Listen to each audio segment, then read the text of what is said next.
Assalamualaikum warahmatullahi wabarakatuh. Sebelumnya perkenalkan, nama saya Chandra Pratama Rufi'i dengan NIM 080404230092 dan berada di Prodi Ekonomi Syariah di kelas 4D. Kali ini saya akan menjelaskan tentang manajemen lembaga keuangan syariah sampai dengan lembaga zakat, las, dan basnas. Untuk materi yang pertama yaitu manajemen lembaga keuangan syariah. Untuk pengertiannya, lembaga keuangan syariah adalah institusi yang menyediakan produk dan layanan keuangan yang beroperasi sesuai dengan prinsip-prinsip syariah Islam. Prinsip utama dalam lembaga keuangan syariah adalah menghindari riba, gharar, dan maisir, serta berfokus pada transaksi yang adil dan tidak merugikan pihak manapun. Lembaga ini menyediakan berbagai layanan seperti perbankan syariah, asuransi syariah, pasar modal syariah, dan pembiayaan syariah. Tujuannya adalah untuk menciptakan kesejahteraan ekonomi yang berkelanjutan dan sesuai dengan nilai-nilai Islam. Untuk selanjutnya yaitu skema transaksi. Terdapat beberapa skema transaksi, seperti yang pertama sumber dana, yang kedua penyaluran dana, yang ketiga pengawasan syariah, dan yang keempat distribusi keuntungan. Untuk selanjutnya yaitu ada produk dan layanan. Untuk produk dan layanan sendiri terdiri dari yang pertama tabungan dan deposito syariah. Untuk yang kedua pembiayaan syariah, yang ketiga asuransi syariah, yang keempat suku, dan yang terakhir investasi syariah. Untuk poin selanjutnya yaitu ayat Al-Quran.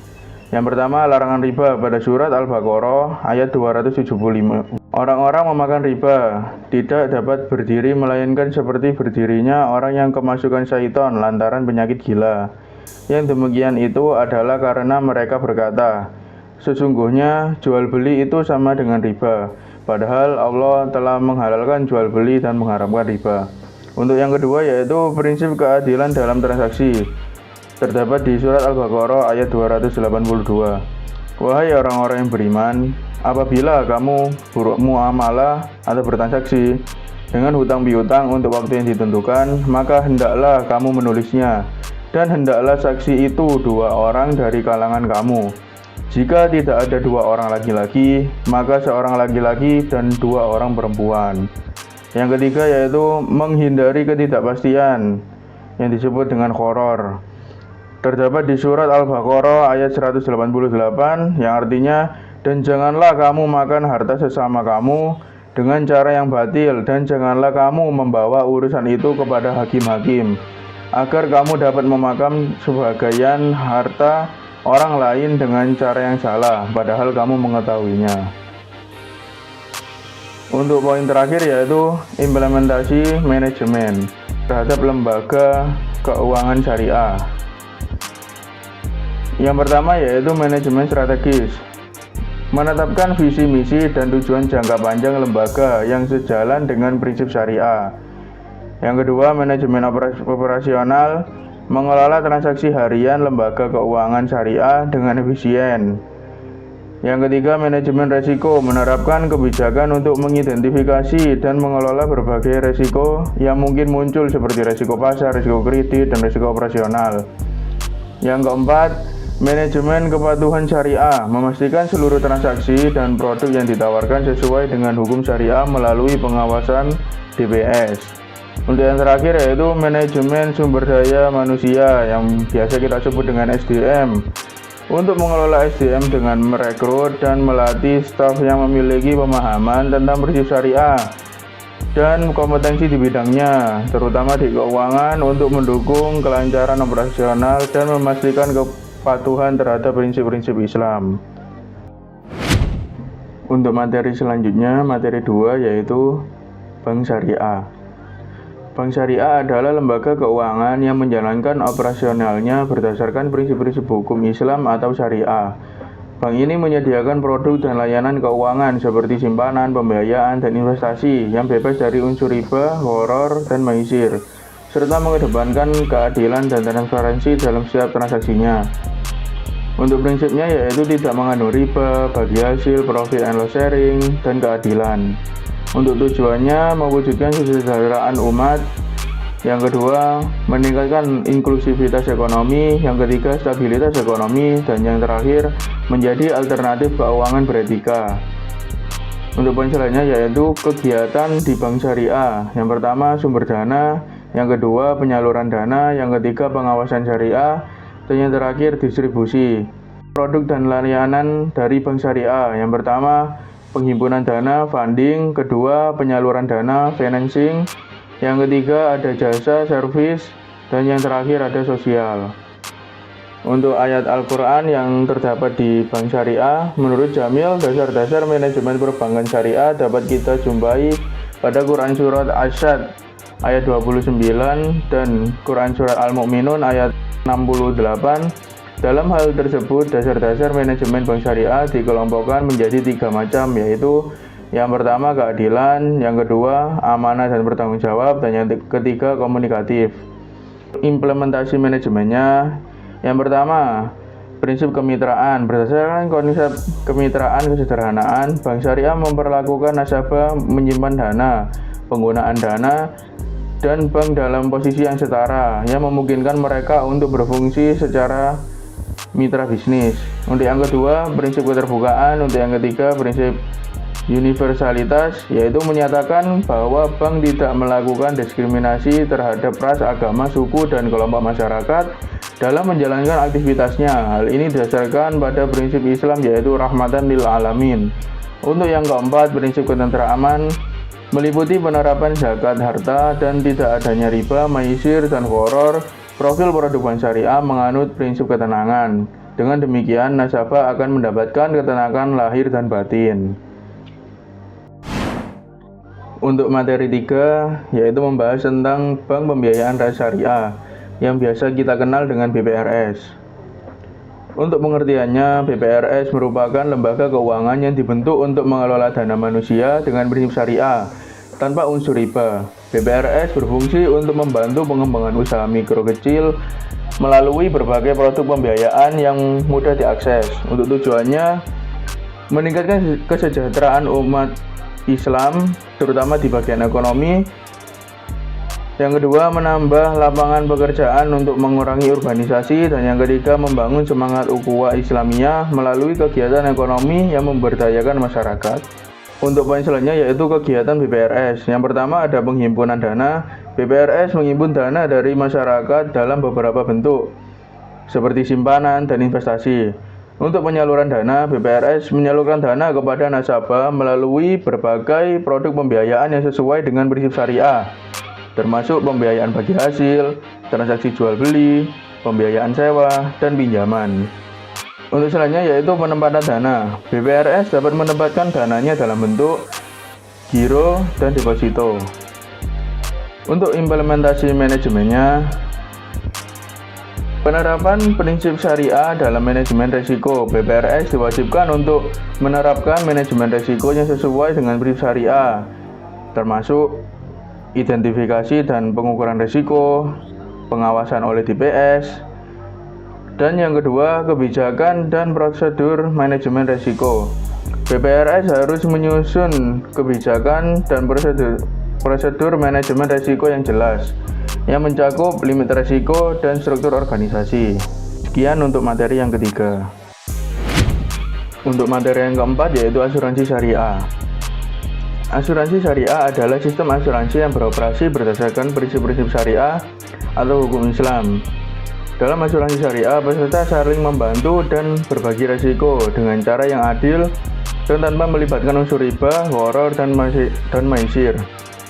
Prinsip utama dalam asuransi syariah adalah tabarruk, derma atau sumbangan sukarela, di mana peserta menyumbangkan sebagian dana mereka untuk membantu sesama peserta yang mengalami musibah, dan keuntungan yang diperoleh dikelola secara transparan sesuai dengan aturan Islam. Pada dasarnya, asuransi syariah bertujuan untuk memberikan perlindungan dan kesejahteraan bagi peserta dengan cara sesuai dengan nilai-nilai Islam serta menghindari unsur-unsur yang tidak sesuai dengan ajaran Islam. Untuk skemanya yaitu tabarruk. Peserta menyumbangkan sebagian premi yang dibayar sebagai dana untuk membantu sesama peserta yang mengalami musibah atau klaim. Sumbangan ini tidak dianggap sebagai pembayaran untuk mendapatkan manfaat, tetapi sebagai bentuk solidaritas antar peserta.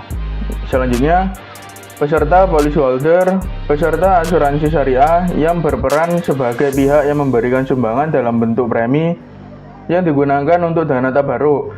Mereka juga berhak menerima manfaat jika terjadi resiko yang telah disepakati seperti kecelakaan, sakit, atau kematian. Selanjutnya, perusahaan asuransi syariah, yaitu pengelola. Perusahaan asuransi syariah bertindak sebagai pengelola dana dan bertanggung jawab untuk menyalurkan dana tabarruk kepada peserta yang membutuhkan klaim. Perusahaan juga mengelola investasi sesuai dengan prinsip syariah. Selanjutnya, manfaat dan klaim. Jika peserta mengalami musibah atau kejadian yang ditanggung oleh asuransi seperti kecelakaan atau sakit, dana yang terkumpul dalam dana tabarruk akan digunakan untuk memberikan manfaat atau santunan kepada peserta yang mengalami kerugian atau klaim. Selanjutnya, investasi yang halal. Dana yang terkumpul dari peserta akan diinvestasikan dalam instrumen yang sesuai dengan prinsip syariah, yaitu bebas dari riba, gharar, dan maisir. Yang selanjutnya yaitu surplus atau laba. Jika ada surplus atau keuntungan dari pengelolaan dana, maka sebagian akan dikembalikan kepada peserta dalam bentuk bonus atau disalurkan untuk keperluan sosial sesuai dengan ketentuan yang berlaku dalam kontrak. Untuk implementasi manajemennya, yang pertama kepatuhan terhadap prinsip syariah dalam operasional, yang kedua struktur organisasi dengan pengawasan syariah, yang ketiga pengelolaan dana dalam asuransi syariah, yang keempat produk asuransi berbasis syariah, dan yang kelima mekanisme surplus underwriting dalam asuransi syariah, yang terakhir pengawasan dan audit syariah.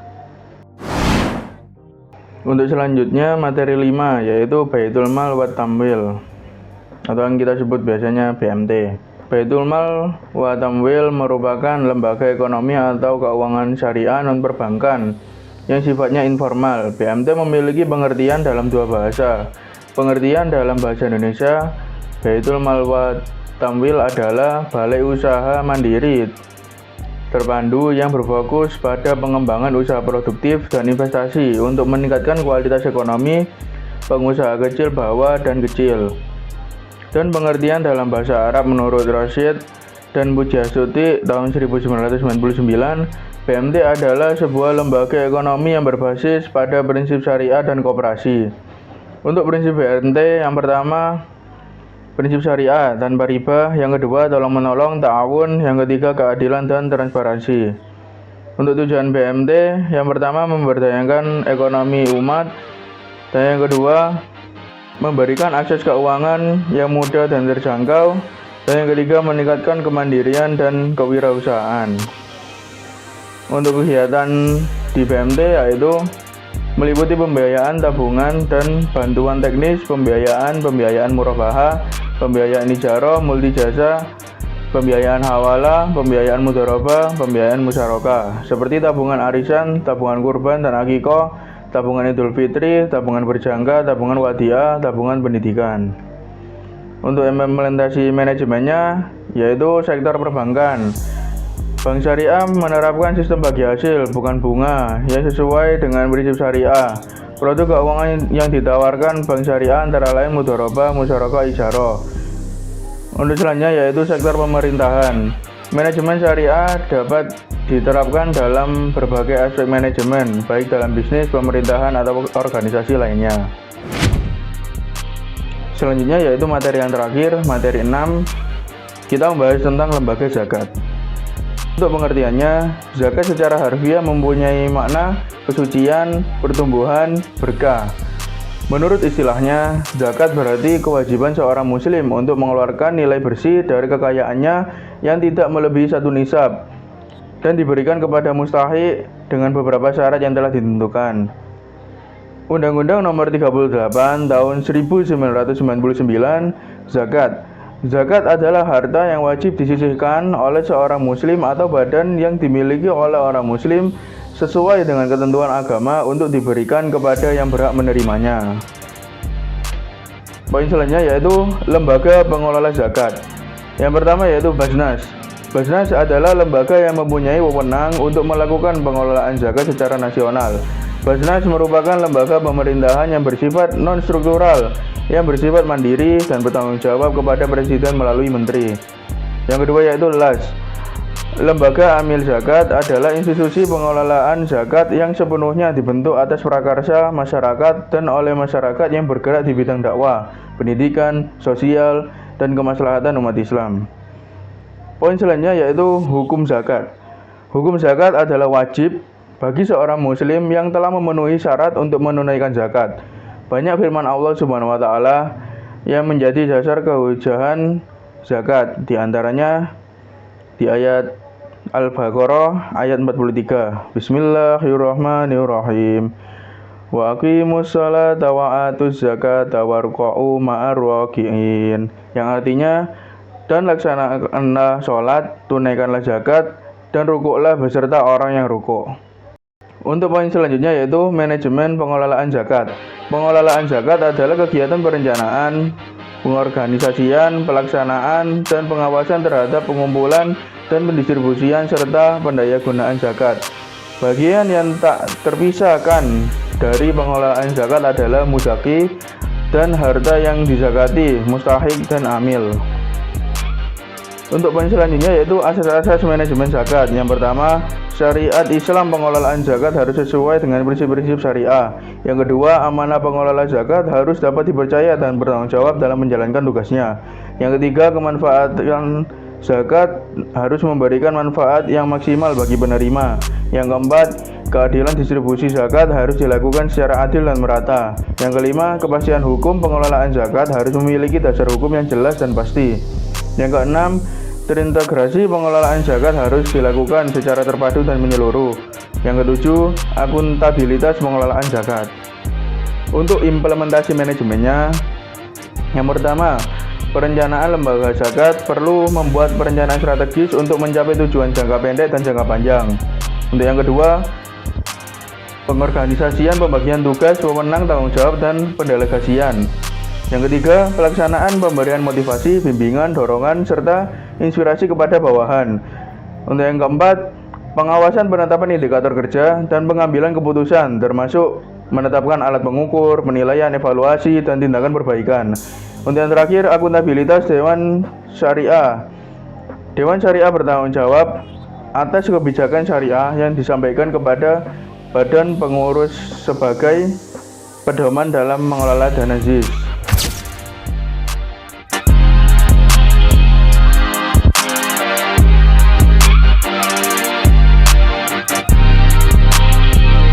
Adalah penjelasan dari saya.